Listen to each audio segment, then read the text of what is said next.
Hello. So my name is Meleani. I am the future internal coordinator of the Lonnie D. Harris Black Cultural Center, and this is my sixth vlog. So to start out, we are going to go ahead and reference to the students helping students text. Some of the things that caught my eye, were let me go back, was the second section about leaders recognizing and rewarding. I think that's really important, especially in student-run organizations, that we do recognize the efforts that are put forth, the accomplishments that are strived for, and they did great to get there. Um, it's important for us to recognize those from our staff and to reward them for their awesomeness. And so the things that stood out to me was that it said an organization will thrive best when there is recognition both for doing little things that make difference, and for reaching goals and succeeding in major accomplishments. Sincere acts of unselfish kindness, observations and gestures reflecting interest and acknowledgement of individual needs to always a leader and responsive and encouraging to members. And that's something that I definitely think is really important. I think especially with working with students, um, there's a lot of the times where we invest so much into the activities that we put on, the programming and the initiatives that we seek to establish on campus, and a lot of the times, a lot of those types of things go unnoticed and unappreciated.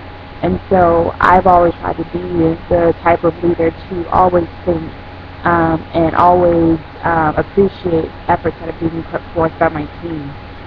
And so that just kind of solidified that in my mind, and it's just something that I never, I guess, really thought about as being an ordinary. I just always thought that's something that people do all the time. It's like when people do a great job, you reward them, or you give them compliments and sincere gestures that show them that their work is valuable and impressionable on the organization and their constituencies as well.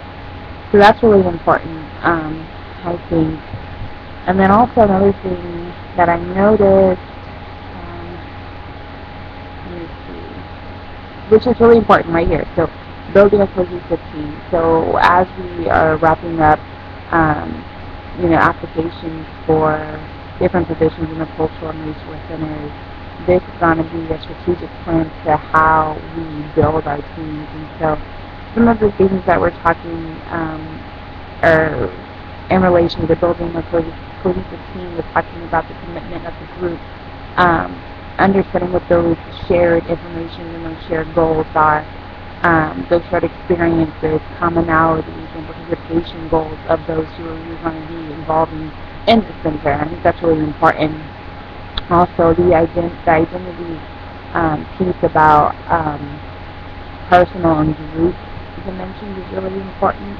So this is something that I definitely would like to carry into, the part where we're going to be hiring and things about how to make a better environment and atmosphere for those who are going to be working with us, and how that's essential in the development of a cohesive group. So that's all very, very important. And there were some tips for team building here that are really, really good. And like I always mark up this book. Like there's just so many great things. Can't really see it. But yeah, like this is like a new text that I really love. Let me see what else. So one thing that I thought was really cool that I never really thought about very deep was about the impact of the physical environment. And so here they actually have different ways in which like a meeting room or whatever can be set up. And so they have like theater seating for like presentations and direct visual contact, demonstrate like methods and media aids and participation.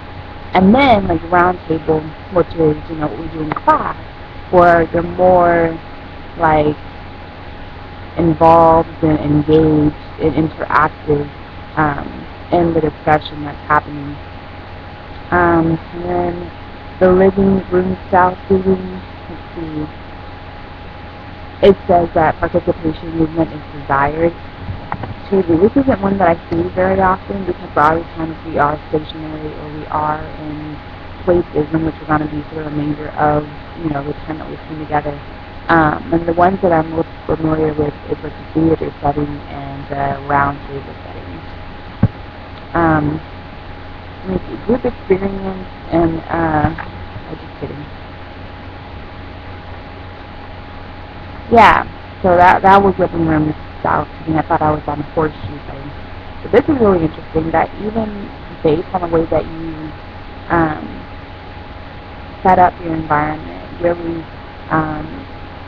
allows for other folks to engage in the material or engage in a conversation or discussion in ways that you want it to be facilitated. And so very simple things that folks can do to engage their team, which is really cool. And I see what other things I like about this. So this one, let me see, on page 208, it talks about the personalities and behaviors. And so here it talks about the manipulator, the distractor, aggressor, and harmonizer. Let me see.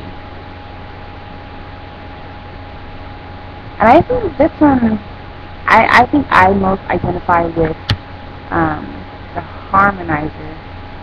Yeah, I think the other ones I don't personally identify with, but I do think that these are really important and really noticing in terms of dealing with the problem personalities and being able to confront people and be honest and open and direct. And so that was really cool, something that I thought about. So that's interesting. Yeah. So moving on to cultural centers in higher education.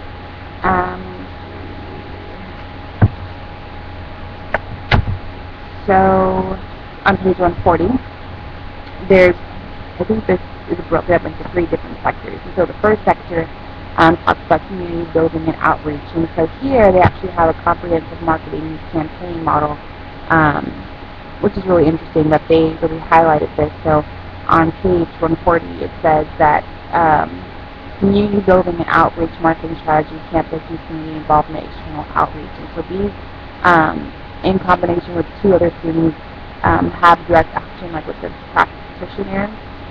So the other one is cultural programming, cultural engagement programs, all those other programs, and then administrative practices. And so in order to build community initiatives and to grow cultural centers, it says that there needs to be a relationship between constituents, including students, alumni, parents, campus departments, and professional colleagues and administrators. And so I think it's really important. I think a lot of the times the things that cultural centers do can be in isolation, but it's really important to always include those different aspects and elements of the community into our outreach.